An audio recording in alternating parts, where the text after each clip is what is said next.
Hello, I'm attorney James Ratchford, and I'm continuing my video series on the sequential evaluation process for Social Security disability claims. We're up to step 2.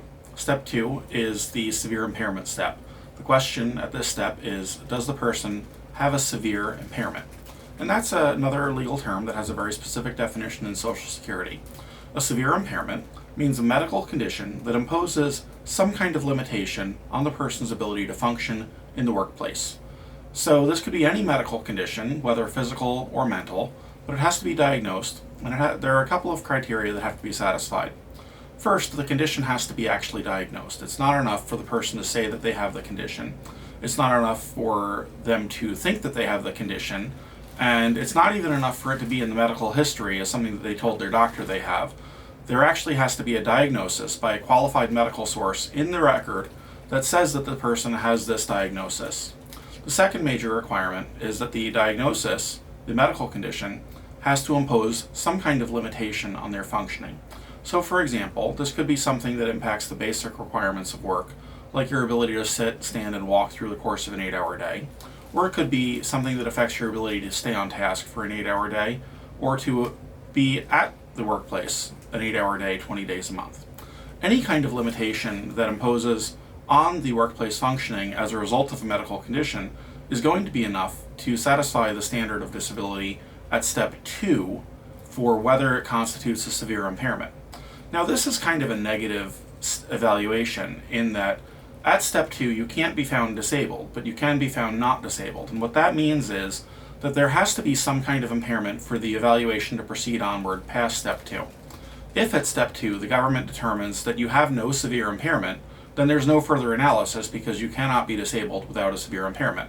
But merely having a severe impairment is not enough to prove that you are disabled. So you can certainly have a severe impairment or even many severe impairments and still not ultimately satisfy the standard of disability as evaluated at other steps.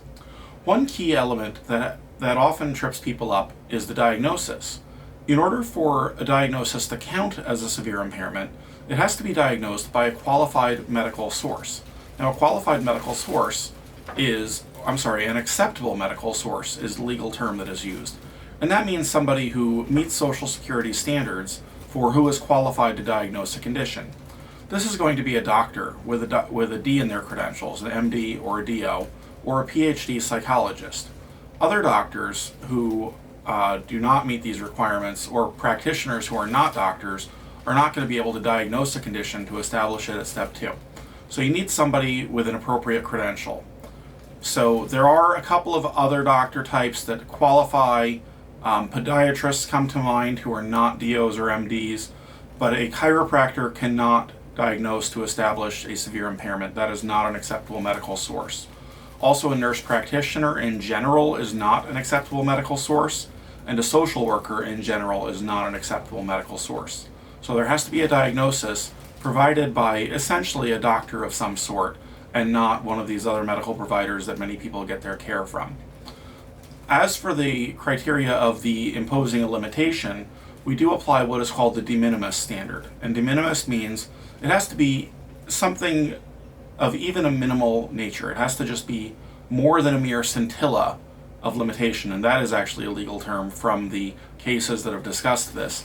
There has to be some degree of limitation that is significant in some way, but it doesn't have to be profound. So for example, something that is merely an annoyance is not going to be enough for it to be a severe medical impairment.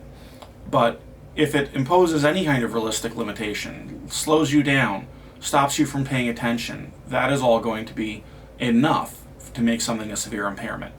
Now the other thing that often trips people up is that it has to be a diagnosis, a condition, and not a symptom. And a lot of people think that pain is a condition. Pain under the Social Security law is a symptom, not a condition. So something like pain is not going to satisfy it. Back pain is not a severe impairment. Leg pain, knee pain, no pain of any sort is ever going to qualify as a severe impairment. Now, chronic pain syndrome is something different. That is pain, but it's pain with a diagnosis. And there are certain types of chronic pain syndromes that will qualify as severe impairments, but pain on its own is not an impairment, it's just a symptom, and that has to be fed into a doctor to qualify in some way as a component of a documentation of a severe impairment. So that's pretty much it. We could go into more detail on this, and we may go into more detail in discussing your particular case in terms of evaluating whether your condition qualifies at the Step 2 threshold. But otherwise, that's an overview of Step 2, and that's my video. Thank you for watching today. Check out our blog on jamesratchford.com for more information about how to win your Social Security claim.